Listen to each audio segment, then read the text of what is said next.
The first night I saw the rules, I thought they were a joke. A laminated sheet was taped to the counter under a buzzing bulb. It read, "Rules for Night Attendant, Station 12. I had come to Alaska for quiet. The manager's letter said, nights are different. Read the rules. Rule 1. Do not open the back door after midnight. Rule 2. When the radio clicks, answer with your name and the time. Rule 3. Never walk the lot alone. Rule 4. If the lights go out, stay inside until dawn." At first, nights were ordinary. Harbor Light was a small town. The pumps sat like frozen sentries.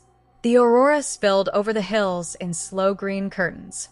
Customers drifted in for coffee and cigarettes. They spoke little.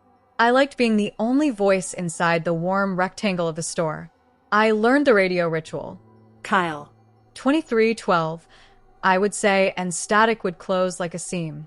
One night at 2:03, I answered and heard a whisper. "Keep the lights." A laugh felt foolish. A fox watched through the glass with eyes like coins. Footprints crossed the forecourt and ended at pump 3 with no tire marks. Small things shifted. A man arrived one night with a jacket that smelled of sea. He bought a candy bar and asked, "You follow the rules?" I wanted to say they were nonsense. I said, "Yes." He nodded as if relieved and left. A new slip of paper appeared beneath the old list. Rule 5. If you see a shadow that does not belong, do not light a match. Rule 6. When the clock ticks 13 times, count back to 12 and breathe out. They sounded like riddles until the lights faltered. 6 bulbs died. A long shape slid across the lot with no engine noise. It stopped at pump 3 and bent as if listening. I touched a packet of matches and then put it down. The shadow passed. Frost remained where it had been. The radio changed tone too. Once a wrong lullaby came through, missing its last line. The wall clock hummed and then ticked 13 times. I counted back aloud to 12 and exhaled. The sound in the room smoothed. The rules felt like stitches that kept the night from ripping open. People in town offered little explanation. "We keep lists so the dark learns our edges," a woman at the diner said. The previous attendant looked at me and said, "You keep the hours, and the hours keep you." Winter tightened. A storm came, and the road disappeared. At midnight, there was knocking at the back. 3 soft raps.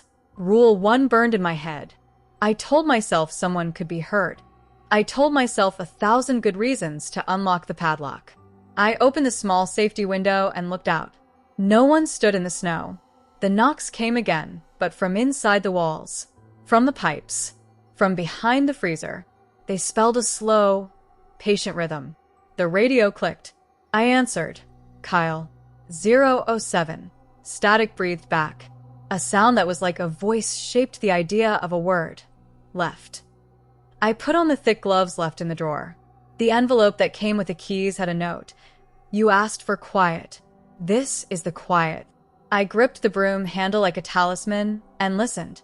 The shadow pooled and refused to be a shape. It did not cross the threshold. It seemed bound by the rules. One morning, I found a small mitten tucked beneath the register, crusted with salt and frozen in a thin film of ice. It did not belong to any customer I had served. That mitten felt like proof that someone had once walked the lot at night and left a piece of themselves behind. I asked around. Faces went soft and distant. An old man at the hardware store said, "Things get left where rules are thin." The previous attendant finally spoke. He pointed to the list and whispered, "Names help." We wrote the names here. Dawn came pale and slow. The knocking stopped. Snow lay like a folded cloth on the lot. When the first customer arrived, he asked for gas and nothing else. Later, a police cruiser rolled through town and left without comment. The radio found weather again, and the static settled. I taped a short line beneath the rules. Rule 7. Tell someone. Share the list. Hold a hand.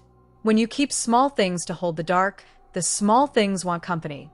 Weeks passed, and I stopped testing the rules like dares. I learned to answer the radio, even when it did not speak. I learned to count when the clock misbehaved.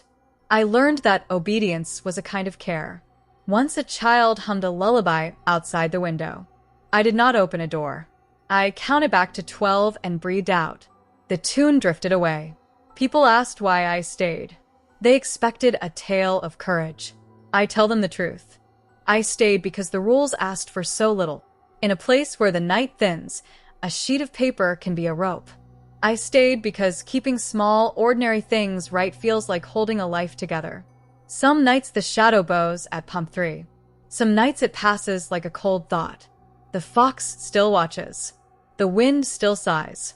The rules hang by the counter, creased and softened.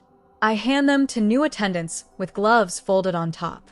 If you ever stand under a buzzing bulb with snow on the pumps and the aurora above the hills, read the list. Answer the radio. Don't open doors that are locked for reasons you do not yet know. Count back when the clock ticks 13. Breathe. Keep the lights. The night is patient. It has time to teach you everything. Always.